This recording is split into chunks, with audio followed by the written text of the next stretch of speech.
I'm starting with my Giorgio Armani High Precision Retouch Concealer in number 3.5. I'm using it as an eye primer and just applying it on the crease area with my fingers. Using E60 Large Shader Brush from Sigma, I'm setting the concealer with White Chocolate from Too Faced Chocolate Bar Palette. Next, I pick up some Creme Brulee from Makeup Geek and use it as my first transition shade, followed by Tuscan Sun and Cupcake. For this, I'm using my Sigma E40 brush because it's perfect for transition shades. Grabbing my Morphe 35P palette, I'm beginning with row 1, shade 2 and 4 from the left. I'm using a natural bristle brush from a local brand here in Dubai. Because I'm going for a cut crease look, I'm keeping all these shades above my lid area. Next, I pick up a tapered synthetic brush, again from a local brand, and dip it in shade 4 from row 2 and blend it on top of the previous colors. Using the same brush, I apply shade 5 from the same row and blend it more precisely. Still using the same local brush, I use shade 5 from row 3, again making sure to be more precise. Next, I grab my Morphe E36 pencil brush and lightly dip it on the black shade from the last row and carefully deepen the crease, being more precise than ever. Remember to always start with lighter shades and then slowly and gradually build in using deeper colors. And as the colors get deeper, so does the need of being more precise. I then go back with my fluffy E40 brush from Sigma and swipe it on my crease to make sure that there are no harsh lines. After that, I pick up my Morphe 213 brush and dip it upon Shimmer Shimmer from Makeup Geek and highlight the area above my brows. I then go back to my Giorgio Armani concealer with an angled brush and begin to give a shape to my cut crease. I'm actually carving my crease slightly higher than my actual crease area. This is to give the illusion of a larger lid, making your eyes look bigger.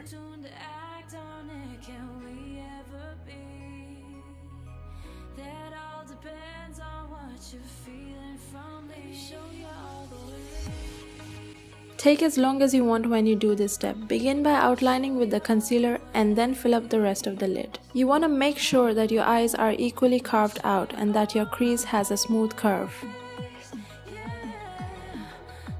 Using the same local brush, I go back to all the shades from the palette and apply them just on the outer lid of my eyes. Again, I'm making sure to start with lighter shades and then slowly building with deeper colors, keeping black for the last one.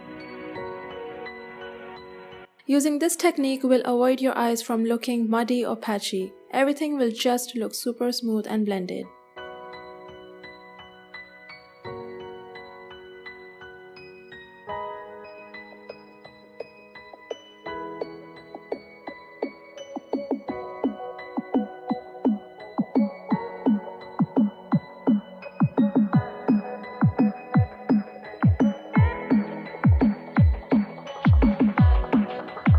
After that, I go back to Shimmer Shimmer with Morphe 213 and apply it on the inner lid area. Next, I did my eyeliner off camera and then dipped my brush on Shimmer Shimmer and applied it onto the inner corners to make my eyes look more open and bright. After that, I drew the inner corner wing with my Sigma E11 brush. Okay, so here's the fun hack that I've been using for the past 3 weeks. Using a lighter, I carefully heat my lashes to make the lash band more flexible. This technique is applicable only for lashes that have thick lash bands and usually need extra glue to place them securely above your lash line. Please be careful when you do this hack, you don't want to burn your lashes. But trust me when I say that they were so much more comfortable after I did this step.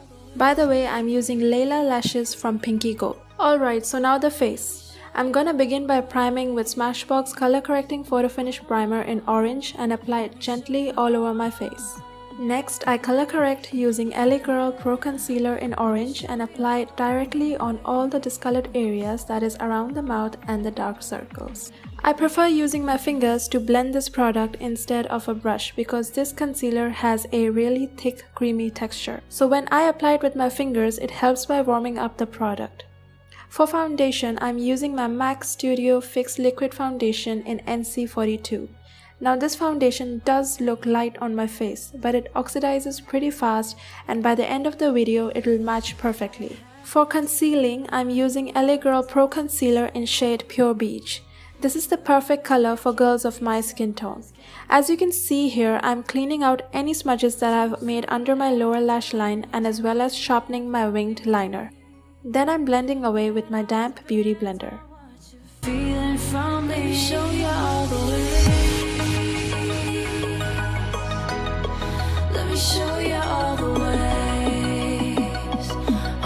Next, I'm highlighting the bridge of my nose with the same Giorgio Armani concealer.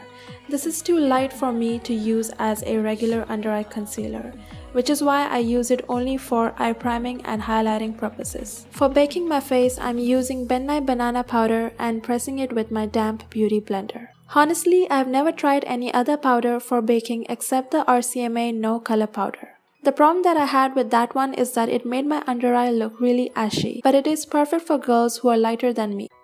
For brows, I'm using my Anastasia Beverly Hills Tip Brow in dark brown. I previously had their brow pencil in ebony, but that got over, so I'm using this one to fill in my brows. Otherwise, my first choice would always be their brow pencil in ebony. For contouring, I'm using Half Hearted by Makeup Geek. It has a warm undertone and is perfect for medium skin toned girls like me. I'm using a natural bristled brush for this step and sculpting my cheekbones, temples, and jawline. Next, I brush off the excess banana powder and just go all over my face with a powder brush and blend out. This way I can make sure that I have no harsh contour lines. After that, I dip my Real Techniques blush brush on Desert Rose by MAC and apply it gently to the apple of my cheeks. For highlighting, I'm using You Do You, which was a collaboration between OFRA and Dupe from Instagram. I like going heavy with the highlighter and apply it on my cheekbones, the bridge of my nose, and on my cupid's bow. Using L06 lip liner brush from Sigma, I line my lips with Velvet Slipper from Sleek Makeup. In my opinion, this is one of the best matte lip formulas I have ever tried. So that's it guys, I tried my best. I hope you enjoyed this video.